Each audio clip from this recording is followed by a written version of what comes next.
कहानी की शुरुआत में हम ड्रासा नाम की एक शार्प शूटर को देखते हैं जो पिछले कई घंटों से एक टनल में छुपी हुई है। दरअसल वह यहाँ अपने शिकार का इंतजार कर रही होती है। ड्रासा को पास के एयरपोर्ट पर एक गवर्नमेंट अफसर को मारने का टास्क दिया गया था। कुछ ही देर बाद रनवे पर एक प्लेन लैंड करता है। ड्रासा को जैसे ही अपना शिकार नजर आया उसने उसे कई किलोमीटर दूर से एक ही शॉट में खत्म कर दिया। ड्रासा अपना ये काम इतनी बारीकी से अंजाम देती है कि वहाँ पर मौजूद गार्ड्स को पता ही नहीं चलता कि गोली किसने और कहाँ से चलाई। मिशन कंप्लीट करने के बाद ड्रासा अपनी माँ की कब्र पर जाती है जहाँ उसका फादर पहले से ही मौजूद होता है। यहाँ हमें ड्रासा के बारे में एक और बात मालूम होती है कि जब भी वह किसी को अपनी राइफल से मारती है तो उस बुलेट के कवर को अपने पास रख लेती है और फिर वह इन बुलेट कवर्स को अपने पिता को सौंप देती है। दरअसल ड्रासा एक कॉन्ट्रैक्ट किलर थी, यानी वह पैसों के लिए लोगों को मारा करती थी और अब तक कई लोगों को मार चुकी थी। इसे लोगों को मारना तो बिल्कुल अच्छा नहीं लगता था, लेकिन अब यह काम उसका पेशा बन चुका था। इसलिए ड्रासा उन बुलेट्स के कवर्स को अपने फादर को पकड़ा देती, जिससे उसका दुख थोड़ा कम हो जाता। ड्रासा अपने पिता को बताती है कि मुझे एक और नया प्रोजेक्ट मिला है जो पूरे 1 साल तक चलेगा। शायद इस दौरान मैं आपसे मिल नहीं पाऊंगी। जिस पर ड्रासा के फादर जवाब देते हैं, तुम हर साल आती हो और मुझे कुछ गोलियों के कवर पकड़ा देती हो, मगर अगले साल ऐसा नहीं होगा। मेरा कैंसर का लास्ट स्टेज चल रहा है, मेरे पास अब ज्यादा वक्त नहीं बचा और अगर आने वाले दिनों में मेरी मौत नहीं हुई तो मैं खुद 14 फरवरी वैलेंटाइंस डे पर अपनी जिंदगी खत्म कर लूंगा, क्योंकि अब मेरे पास जीने की कोई वजह नहीं है। तुम्हारी माँ भी मर चुकी है और तुम भी अपने काम के चलते साल में 1-2 बार मुझसे मिलने आती हो, इसलिए हो सकता है ये हमारी आखिरी मुलाकात हो। ये सुनकर ड्रासा की आंखें भर आती हैं। अब यहाँ सीन शिफ्ट होता है और हम देखते हैं इस कहानी के दूसरे लीड कैरेक्टर लेवाई को। लेवाई की जिंदगी बिल्कुल भी ठीक नहीं चल रही थी। उसे अक्सर भयानक सपने आते थे और नींद उसकी आंखों से कोसों दूर चली जाती थी। एक रात जब उसकी आंख बुरे सपने से खुलती है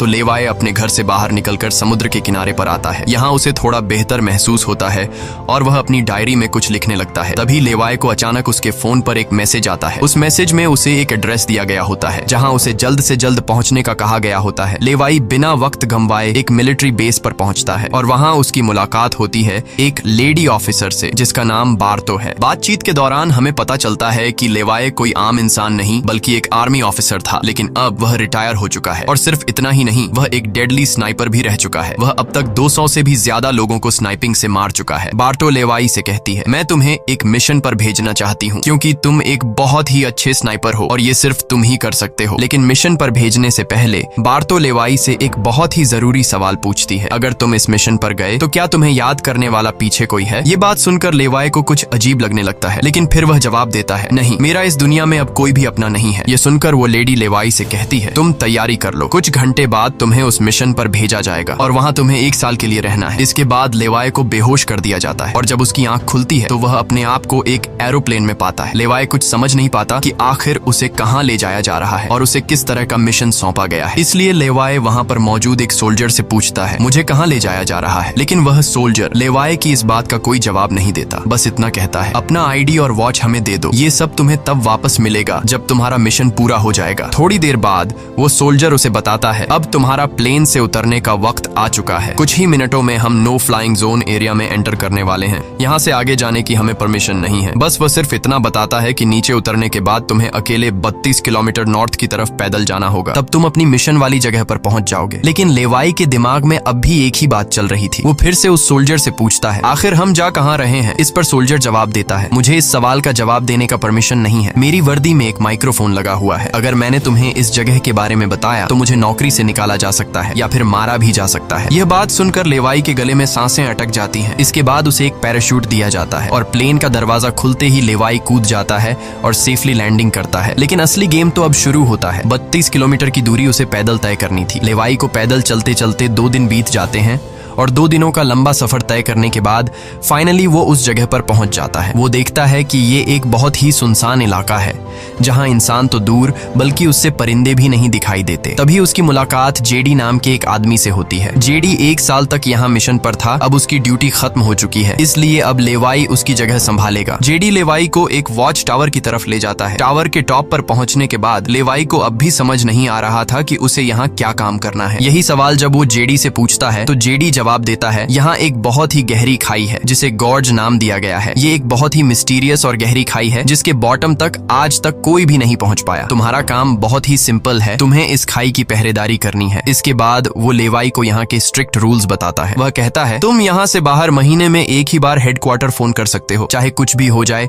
तुम बाहर की दुनिया से जुड़ने की उम्मीद मत रखना। ये टावर, जिसे हम वेस्ट टावर कहते हैं, इसके ठीक सामने ईस्ट टावर है, वह रशिया का है। वहाँ भी एक गार्ड अपनी ड्यूटी निभा रहा है, लेकिन तुम दोनों के बीच कोई भी कॉन्टैक्ट अलाउ नहीं है। तुम्हें सिर्फ अपनी ड्यूटी पर ध्यान देना है और हाँ, आने वाले खतरे के लिए हर वक्त तैयार रहना, क्योंकि यहाँ तुम पर किसी भी वक्त हमला किया जा सकता है। यहाँ ऑटोमेटिक गन्स और नीचे ढेर सारे लैंड माइन्स लगाए हुए हैं। अगर ऑटोमेटिक गन्स में गोलियां खत्म हो जाए तो उसे हमेशा रिलोड रखना, क्योंकि हमले के दौरान ऑटोमेटिक गन्स तुम्हारी बहुत काम आएगी। और आखिरी बात, अगर तुम्हें कभी भी यहाँ तेज सायरन की आवाज सुनाई देने लगे तो तुम बिना सोचे समझे यहाँ से भाग जाना। जेडी कहता है, मुझे भी नहीं पता कि ऐसा क्यों बोला गया है, लेकिन मुझे जो पिछले ड्यूटी वर्कर ने बताया था वही मैं तुम्हें बता रहा हूँ। लेवाई उसकी सारी बातें अच्छी तरह से सुन लेता है, पर उसका सवाल एक ही था। वह पूछता है, आखिर यहाँ ऐसा क्या है जिसके लिए इतनी स्ट्रिक्ट सिक्योरिटी लगाई गई है? तभी जेडी एक ग्रेनेड निकालता है और इस ग्रेनेड को उस गहरी खाई में फेंक देता है। ग्रेनेड जैसे ही खाई की गहराइयों में धमाका करता है, वहाँ से एक अजीब भयानक आवाज गूंजने लगती है। वो आवाज किसी इंसान की बिल्कुल भी नहीं थी, वो किसी ऐसी चीज की थी जो अंधेरे में छुपी थी। जेडी लेवाई की तरफ देखता है और कहता है, ये आवाज जो तुम सुन रहे हो, ये उन क्रीचर्स की है जिन्हें हम होलोमैन कहते हैं। ये क्रीचर्स इस घड़े के अंदर रहते हैं और तुम्हारी यहाँ पर ड्यूटी ये है कि इस घड़े के अंदर से किसी भी क्रीचर को बाहर निकलने नहीं देना है। कहा जाता है कि 1940 में यूएस आर्मी के 2400 आर्मी सोल्जर्स को इस गड्ढे के अंदर भेजा गया था, ताकि यह सोल्जर्स उस गड्ढे के अंदर मौजूद सभी क्रीचर्स को खत्म कर सकें। लेकिन आज तक उनमें से एक भी जिंदा सोल्जर वापस लौट कर नहीं आया। और अब जेडी लेवाई को पूरी इंफॉर्मेशन, हर एक चीज का बताकर घर वापस जाने की तैयारी करने लगा, क्योंकि उसने यहाँ 1 साल की ड्यूटी पूरी कर दी। अब लेवाई को यहाँ 1 साल तक ड्यूटी देनी थी। जेडी लेवाई को अलविदा कहकर यहाँ से निकल पड़ता है। वह बहुत खुश था क्योंकि 1 साल बाद वह घर जाने वाला था, लेकिन उसे पता नहीं था कि आगे उसके साथ कुछ ऐसा होने वाला है जिसके बारे में सोचने से भी डर लगता है। लोकेशन पर पहुंचने के बाद जेडी जैसे ही स्मोक करता है, तब एक हेलीकॉप्टर उसे लेने के लिए आता है। वह हेलीकॉप्टर उसके लिए रस्सी नीचे फेंकता है और जेडी इस रस्सी के जरिए ऊपर हेलीकॉप्टर में चढ़ने लगता है। हेलीकॉप्टर में बैठा एक सोल्जर पहले जेडी की आइडेंटिटी कंफर्म करता है। जेडी जब उसे अपनी पूरी इंफॉर्मेशन देता है तो हेलीकॉप्टर में बैठा वो सोल्जर पहले जेडी को शूट करता है और उसके बाद उसकी रस्सी काट कर उसे नीचे गिरा देता है। अब यहाँ एक बात तो साफ हो चुकी थी कि जो इस जगह आता है वो यहाँ से कभी लौट नहीं पाता। इसके बाद हमें अगले दिन का सीन दिखाया जाता है। लेवाई अपने काम को निभाने लगता है। सबसे पहले वो यहाँ की कुछ रिपोर्ट्स चेक करता है और जिन ऑटोमेटिक गन्स में गोलियां खत्म होती हैं उन्हें रीलोड करता है। इसी तरह से दिन गुजरते हैं और फिर 1 महीना। अब लेवाई को ये जगह बोरिंग फील होने लगी। वो सोचता है कि क्या 1 साल तक यहाँ बस अकेले ही रहना है, न किसी से बातचीत और न ही कोई एंटरटेनमेंट। इसीलिए टाइम पास करने के लिए वो अलमारी में रखी किताबें पढ़ने का सोचता है। जब वो अलमारी से किताबें निकालता है तो अचानक उसकी नजर अलमारी के पीछे की दीवार पर पड़ती है। उस दीवार पर कुछ नोट्स लिखे होते हैं। ये उन सभी लोगों के नोट्स थे जो इससे पहले इस टावर में अपनी ड्यूटी कर चुके थे। हर नोट में डर, अकेलापन और होलोमैन के खतरों का जिक्र था। एक दिन लेवाई को वेस्ट टावर से मशीन चलने की आवाज आती है। लेवाई जल्दी से अपने टेलीस्कोप से दूर से ईस्ट टावर को देखने की कोशिश करता है और तभी उसे एक लड़की दिखाई देती है और ये लड़की कोई और नहीं बल्कि ड्रासा होती है, जो कि उसकी अच्छी स्नाइपिंग की वजह से उसे इस टावर पर ड्यूटी दे दी गई थी। ड्रासा की खूबसूरती देखते ही लेवाई की नजरें उस पर जम जाती हैं, लेकिन लेवाई उससे बात नहीं कर पाता क्योंकि ऐसा करना रूल्स की खिलाफ वर्जी थी और ड्रासा को भी वेस्ट टावर में बैठे लेवाई के बारे में पता चल चुका था। अब इसी तरह से दिन गुजरते हैं और ये दोनों सोचते हैं कि क्या हमें एक दूसरे से बात करनी चाहिए या नहीं। कुछ दिन बाद ड्रासा का जन्मदिन आता है। अकेलेपन में घिरी हुई ड्रासा को लगता है कि उसे किसी से बात करनी चाहिए। वो लेवाई से बात करने की कोशिश करती है। ड्रासा एक व्हाइट बोर्ड के जरिए लेवाई से पूछती है, तुम्हारा नाम क्या है? इस पर लेवाई को रूल्स याद आते हुए कहता है कि नाम बताना अलाउड नहीं है, लेकिन ड्रासा मुस्कुराते हुए अपना नाम बताती है, मेरा नाम ड्रासा है। लेवाई भी ज्यादा न सोचते हुए अपना नाम बता देता है। ड्रासा बताती है कि आज मेरा बर्थडे है और ड्रासा अपने बर्थडे को सेलिब्रेट करते हुए डांस करने लगती है। ड्रासा लेवाई से पूछती है, क्या तुम्हें डांस करना आता है? लेवाई बताता है, नहीं, मुझे डांस करना बिल्कुल भी नहीं आता। जिस पर ड्रासा पूछती है, तो फिर तुम्हें क्या करना आता है? लेवाई जवाब देते हुए बोर्ड पर लिखता है, मैं शूटिंग थोड़ी बहुत अच्छी कर लेता हूँ। यहाँ ट्रासा उसकी शूटिंग स्किल्स चेक करने के लिए अपने टावर पर एक छोटी सी बॉटल उसके सामने रख देती है और लेवाई अपने टारगेट को निशाने पर रखते हुए एक ही गोली में उस बॉटल को फोड़ देता है। अब यहाँ ट्रासा भी पीछे रहने वाली नहीं थी। वह भी अपनी शूटिंग स्किल्स को दिखाते हुए लेवाई के टावर में रखी एक छोटे सी बॉटल को बिल्कुल परफेक्ट शूट कर लेती है, जिससे लेवाई को पता चलता है कि ट्रासा कोई आम लड़की नहीं बल्कि वह एक डेडली स्नाइपर है। धीरे धीरे दोनों की बातचीत बढ़ने लगती है। ट्रासा और लेवाई एक दूसरे को समझने लगते हैं, लेकिन तभी जब ये दोनों बातचीत में मसरूफ होते हैं, ट्रासा की नजर अचानक नीचे गड्ढे की तरफ जाती है। वो देखती है कि नीचे से कुछ भयानक क्रीचर्स यानी होलोमैन तेजी से वेस्ट टावर की तरफ चढ़ रहे हैं। वह जल्दी से लेवाई को अलर्ट करती है, नीचे देखो, तुम्हारी तरफ कुछ क्रीचर्स बढ़ रहे हैं। लेवाई जैसे ही नीचे देखता है, उसकी आंखें चौंक जाती हैं। नीचे सिर्फ एक या दो नहीं बल्कि हजारों क्रीचर्स ऊपर की ओर बढ़ रहे होते हैं। वो बिना वक्त गंवाए अपनी स्नाइपर राइफल उठाता है और एक एक करके क्रीचर्स को शूट करने लगता है, लेकिन क्रीचर्स की तादाद इतनी ज्यादा होती है कि लेवाई उन्हें अकेले संभाल नहीं पाता। इसलिए ट्रासा भी अपनी मशीन गन से गोलियां बरसाने लगती है। अब वेस्ट टावर यानी ट्रासा की तरफ भी क्रीचर्स बढ़ने लगे। ये दोनों अपनी अपनी साइड से इन क्रीचर्स को मारने लगते हैं, लेकिन तभी लेवाई देखता है कि एक क्रीचर ऊपर ट्रासा के टावर तक पहुंच चुका है और वह क्रीचर जैसे ही ट्रासा पर हमला करने वाला होता है तो लेवाई ईस्ट टावर से अपनी जबरदस्त स्नाइपिंग स्किल्स का इस्तेमाल करते हुए उस क्रीचर को मार गिराता है। अब लेवाई और ट्रासा दोनों को एहसास हो जाता है कि इस खतरनाक जगह में अगर जिंदा रहना है तो उन्हें मिलकर लड़ना होगा। सब कुछ संभालने के बाद ट्रासा बताती है, ये मेरी लाइफ का सबसे बेस्ट बर्थडे था। अगली सुबह लेवाई नीचे लगी लैंड माइंस को ठीक करता है और ऑटोमेटिक गन को रीलोड करता है। तभी अचानक खाई के अंदर से एक ड्रोन निकलता है। वो ड्रोन कुछ सेकंड्स तक लेवाई की तरफ देखता है। ड्रोन अजीब तरीके से स्कैन करता है। ये देखकर लेवाई हैरान रह जाता है और उसे कुछ समझ नहीं आता कि ये ड्रोन क्यों और किसके लिए भेजा गया था। इस तरह से दिन गुजरते हैं और फिर महीने। इन दोनों की आपस में दोस्ती होने के बाद अब उनके दिन अच्छे गुजर रहे थे और अब उन्हें अकेलापन बिल्कुल भी महसूस नहीं होता था। पर एक दिन ट्रासा बहुत ज्यादा सैड होती है क्योंकि आज 14 फेब था और उसे याद आता है कि उसके फादर ने कहा था कि अगर कैंसर की वजह से आने वाले कुछ दिनों में नहीं मरा तो वो 14 फेब के दिन खुद को मार देगा। और यहाँ ट्रासा बोर्ड पर लिखकर लेवाई को बताती है, आज मैं खुद को बहुत ही अकेली महसूस कर रही हूँ। अगर आज मेरे पास कोई होता तो बहुत अच्छा होता। लेवाई को भी पहले ही दिन से ट्रासा से मिलने का मन था और आज वह खुद को रोक नहीं पाता। वो ट्रासा के पास जाने का प्लान बना लेता है। वह एक रॉकेट लॉन्चर के जरिए ईस्ट टावर तक पहुंचने का जुगाड़ कर लेता है। अगली सुबह वो रॉकेट लॉन्चर का इस्तेमाल करके एक मजबूत रस्सी को ट्रासा की तरफ फेंकता है, जिसके बाद ट्रासा टावर के बाहर आती है और वो रस्सी को मजबूती से एक पेड़ के साथ बांध देती है ताकि लेवाई रस्सी के जरिए लटक कर ईस्ट टावर तक पहुंच जाए। लेवाई बिना देर किए उस रस्सी के सहारे ईस्ट टावर की ओर बढ़ने लगता है, लेकिन बीच में वो अटक जाता है क्योंकि आगे रस्सी की ढलान खत्म हो चुकी थी। इसलिए अब लेवाई हाथों की मदद से आगे बढ़ने लगता है और करीब आधा घंटा हाथों की मदद से सफर करने के बाद वो ट्रासा के टावर तक पहुंच जाता है। ट्रासा उसे वेलकम करती है और कहती है, तुमसे बहुत ही गंदी पसीने की बू आ रही है, इसलिए पहले तुम नहा लो, फिर मैं तुमसे मिलूंगी। लेवाई को ये सुनकर हंसी आ जाती है। वह कुछ कहता नहीं, बस सिर हिलाकर मान जाता है। ट्रासा यहाँ पर शरारत करते हुए उसके कपड़े दूर जाकर छिपा लेती है और सीसीटीवी कैमरा के जरिए लेवाई को देख रही होती है, जो टावर में मौजूद शावर में नहा रहा होता है। उसके बाद लेवाई और ट्रासा एक साथ बैठकर काफी देर तक बातें करते हैं। ट्रासा उससे अपनी पूरी स्टोरी बताती है और बताती है कि अब इस दुनिया में मेरा कोई नहीं रहा, सिर्फ मेरे फादर जिंदा बचे थे, पर कल के दिन उसने भी खुद को मार दिया होगा। यहाँ लेवाई भी ट्रासा को रात में आने वाले भयानक सपने और अपने उन दिनों के किस्से सुनाता है जब वो यूएस आर्मी में था। इस तरह से बातें करते करते रात हो जाती है। ट्रासा यहाँ एक सॉफ्ट म्यूजिक लगा लेती है। ये दोनों म्यूजिक की धुन पर डांस करने लगते हैं। इसी डांस के दौरान वो एक दूसरे के करीब आने लगते हैं और उनके बीच रोमांस होने लगता है। कुछ देर बाद लेवाई ट्रासा की तरफ देखकर एक मुस्कान के साथ कहता है, मैंने तुम्हारे लिए एक शायरी लिखी है, जब हम यहाँ से निकलेंगे तभी मैं तुम्हें वो शायरी दूंगा। अगले दिन लेवाई को वापस अपने वेस्ट टावर लौटना था। वह ट्रासा को अलविदा कहता है और रस्सी के सहारे वेस्ट टावर की तरफ चलना शुरू कर देता है। ट्रासा भी उसे जाते हुए देखती रहती है, लेकिन तभी हम देखते हैं कि कुछ क्रीचर्स ऊपर टावर की तरफ बढ़ रहे हैं, जिनमें से एक क्रीचर वहां लगे लैंड माइन से टकरा जाता है और एक जोरदार धमाका होता है। लैंड माइन के फटने से जो उसके लोहे के पार्ट्स हवा में उड़ जाते हैं, उनमें से एक पार्ट रस्सी से टकरा जाता है, जिससे रस्सी टूट जाती है और वह तेजी से उस खाई में गिर जाता है। है। लेवाई को गिरते देखकर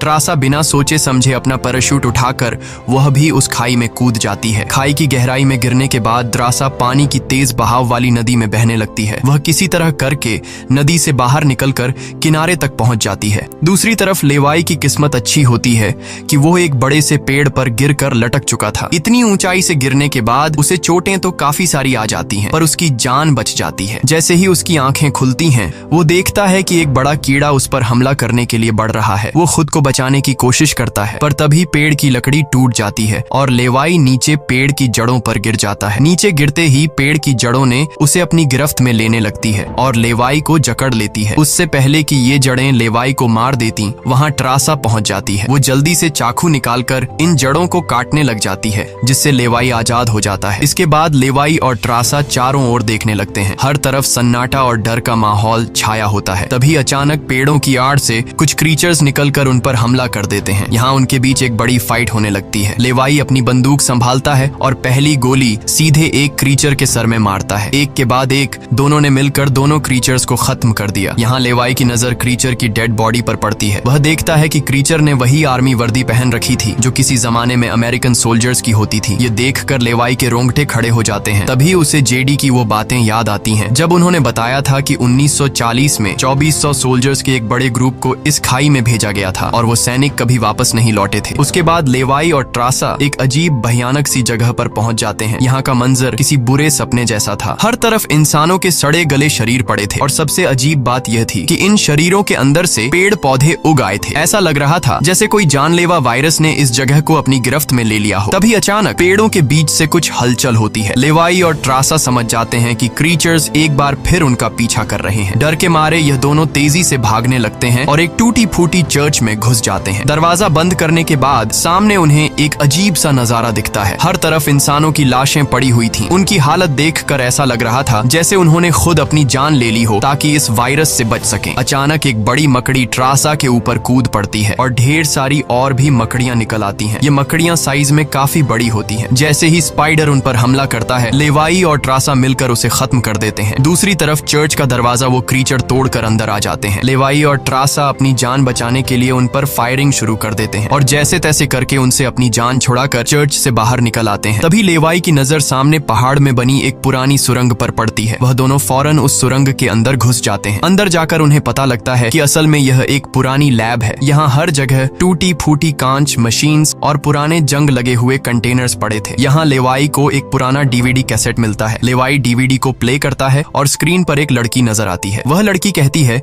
कि हम लोग यहाँ एक सीक्रेट केमिकल मिसाइल प्रोजेक्ट पर काम कर रहे थे। हमारे साथ सैकड़ों साइंटिस्ट थे, पर एक दिन यहाँ भूकंप आया। भूकंप के तेज झटके से मिसाइल की केमिकल लीक हो गई। जहरीला केमिकल हवा में मिलने लगा। कुछ ही घंटों में लोग वायरस से इन्फेक्ट होने लगे। वह लड़की अपना पेट दिखाते हुए बताती है कि मैं भी इन्फेक्टेड हूँ। हालांकि हमने मिलिट्री को सब कुछ बताया। हमने उनसे कहा कि इस पूरे इलाके को बॉम्बिंग करके तबाह कर दिया जाए ताकि इन्फेक्शन और फैल न सके, लेकिन उन्होंने हमारी बात नहीं सुनी। इस वीडियो को देखने के बाद लेवाई को वहाँ एक नए जमाने का कंप्यूटर मिलता है। लेवाई को समझ नहीं आता कि इस जगह में आज के दौर का कंप्यूटर कैसे रखा गया है। लेवाई उसे ऑन करता है और उसमें मौजूद जानकारी को देखकर एकदम सुन रह जाता है। उसे डार्क लेक नाम की एक कंपनी के बारे में पता चलता है जो पैरामिलिट्री बनाने का काम करती है। ये कंपनी यहाँ से इन्फेक्टेड लोगों के सैंपल्स इकट्ठा करके अपने कंट्री के सोल्जर्स को सुपर सोल्जर्स में कन्वर्ट करने के लिए उन पर एक्सपेरिमेंट करती है। यही वजह है कि कोई भी देश इस जगह को मिटाना नहीं चाहता। इसके अलावा लेवाई को यह भी पता चलता है कि यह जो खाई है, यहाँ पर एक बहुत ही बड़ा मिसाइल है जिसकी एक्टिवेशन पर जब वो फटेगा तो 4.2 किलोमीटर की लंबाई में सब कुछ मिटा देगा। लेवाई और ट्रासा ये सारा राज समझ जाते हैं। उन्हें पता चल जाता है कि जिस लेडी बार्तो ने उन्हें यहाँ भेजा था वही इस जगह की ओनर है और वो इस जगह का गलत इस्तेमाल कर रही है। और इस जगह को सीक्रेट रखने के लिए लेडी बार्तो हमेशा ऐसे इंसान को यहाँ पर ड्यूटी के लिए चुनती थी जिसका पीछे कोई पूछने वाला नहीं हो, और उस इंसान को यहाँ साल भर ड्यूटी करने के बाद मार दिया जाता, जिस तरह से जेडी को मार दिया गया था ताकि वो बाहर आकर दुनिया को इस जगह के बारे में नहीं बता सके। ये सब जानने के बाद जैसे ही ये दोनों वहाँ से निकलते हैं, तभी एक घुड़सवार क्रीचर ट्रासा को रस्सी से जकड़कर अपने साथ ले जाता है। लेवाई ट्रासा की तलाश में यहाँ वहाँ भटकता है, लेकिन उसे ट्रासा कहीं दिखाई नहीं दे रही थी। तभी लेवाई एक ऐसी जगह पर पहुंचता है जहाँ एक बड़ी मिसाइल रखी हुई थी। ये वही मिसाइल थी जिसके बारे में डार्क लेक कंपनी के कंप्यूटर से लेवाई को जानकारी मिली थी। लेवाई को सब कुछ साफ समझ आ चुका था। असल में वॉच टावर में पहले रह चुके लोग जब यह कहते थे कि अगर सायरन की आवाज सुनाई दे तो जितनी जल्दी हो सके यहाँ से भाग जाना चाहिए, वो दरअसल इस मिसाइल की ही बात कर रहे थे। दूसरी तरफ ट्रासा अब उस क्रीचर के कब्जे में थी। ट्रासा खुद को छुड़ाने की कोशिश करती है और जैसे तैसे करके वो खुद को छुड़ा लेती है। आजाद होते ही ट्रासा और क्रीचर के बीच फाइट छिड़ जाती है। लेवाई भी ट्रासा को ढूंढते ढूंढते वहां पहुंच जाता है और वह भी फौरन क्रीचर पर हमला कर देता है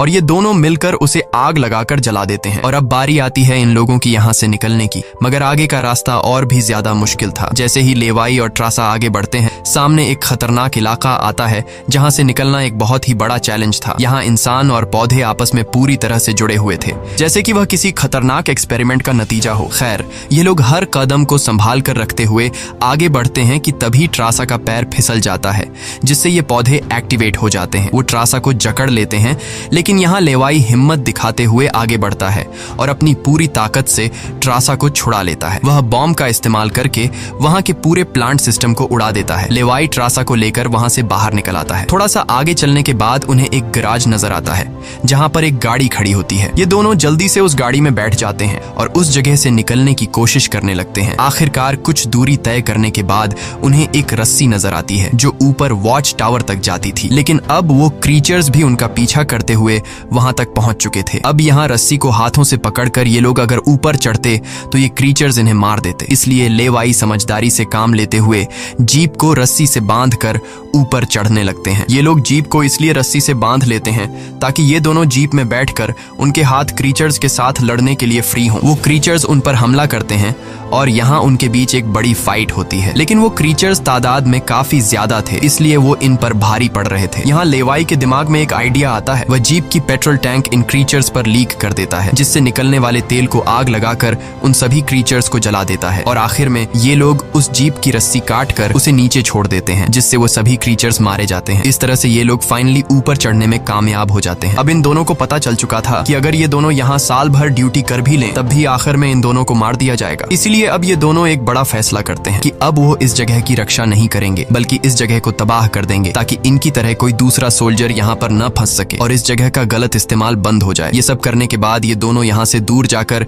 एक नई जिंदगी की शुरुआत करेंगे। यहाँ ट्रासा कहती है, मेरे पास फ्रांस में छुपने के लिए एक जगह है, हम वहाँ जाकर शादी करेंगे और आगे की जिंदगी वहीं पर बिताएंगे। लेवाई ट्रासा की बात मान जाता है और अब वह कहता है, मुझे वापस अपने टावर पर जाना होगा। मैं वहाँ जाकर टावर में एक बॉम्ब फिट करूंगा और साथ ही इस मिसाइल को भी एक्टिवेट कर दूंगा, जिससे यह पूरी जगह तबाह हो जाएगी। जिसके बाद लेवाई रस्सी की मदद से अपने टावर तक पहुंच जाता है। इस बीच लेडी बार्तो लेवाई से कांटेक्ट करती है और सवाल करती है, क्या तुम इस गड्ढे के अंदर गए थे, क्योंकि किसी ने हमारे कंप्यूटर को ऑन किया है। लेवाई यहाँ पर झूठ बोलकर बताता है, नहीं, मैं वहाँ नहीं गया था। लेकिन बार्तो जानती है कि लेवाई झूठ बोल रहा है। उन्होंने सिक्योरिटी कैमरास में सब कुछ देख लिया था कि लेवाई और ट्रासा दोनों गड्ढे के अंदर गए थे। फिर भी वो अपनी बात को आगे बढ़ाते हुए कहती है, अगर तुम नहीं गए तो फिर जाहिर सी बात है कि यह सारा काम उस वेस्ट टावर वाले गार्ड का है। तुम एक काम करो कि उस वेस्ट टावर वाले इंसान यानी ट्रासा को मार दो, क्योंकि उसने रूल तोड़ा है। यहाँ लेवाई हाँ तो बोल देता है, लेकिन बार्तो को पता चल चुका था कि यह उसे नहीं मारेगा और वह समझ चुकी थी कि ये दोनों अब यहाँ से भागने वाले हैं और बाहर जाकर दुनिया को इस जगह के बारे में बता देंगे। इसीलिए वह खुद हेलीकॉप्टर में यहाँ पहुँचती है। लेकिन बार्तो के पहुँचने से पहले ये दोनों अपनी पूरी तैयारी कर चुके थे। लेवाई टावर से काफी दूर जाकर अपनी लाइफ का सबसे लंबा शॉट लेता है और सीधा उस टावर पर गोली मारता है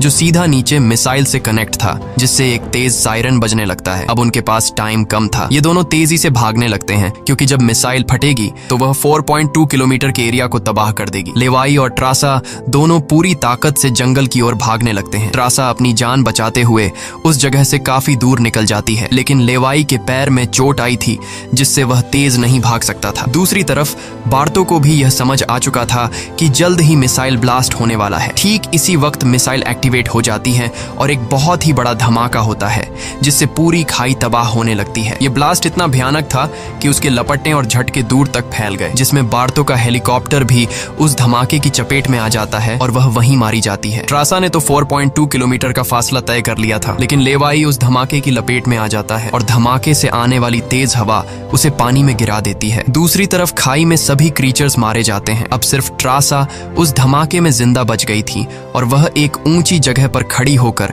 लेवाई का इंतजार करने लगी। इंतजार करते करते रात हो जाती है, लेकिन लेवाई का कोई अता पता नहीं चलता। वो समझ जाती है कि अब लेवाई जिंदा नहीं रहा, जिसके बाद कहानी यहाँ से कुछ महीने आगे शिफ्ट होती है। ट्रासा लेवाई की लिखी हुई कविता को पढ़ती है। हर एक एक शब्द में उसे लेवाई की यादें महसूस होती हैं। आंखों में आंसू लिए वो अपने दिल को संभालने की कोशिश करती है। अब ट्रासा एक नई जिंदगी की शुरुआत करते हुए फ्रांस के एक होटल में वेट्रेस की जॉब करने लगती है। लेकिन फिर अचानक एक दिन ट्रासा के सामने लेवाई आकर खड़ा हो जाता है। वह जिंदा था। लेवाई को देखकर ट्रासा की आंखें खुली की खुली रह जाती हैं। वह खुशी के मारे दौड़कर लेवाई को गले लगाती है और इसी के साथ यह कहानी खत्म हो जाती है। अगर वीडियो आपको अच्छी लगी हो तो हमारे चैनल को सब्सक्राइब और वीडियो को लाइक जरूर कीजिएगा।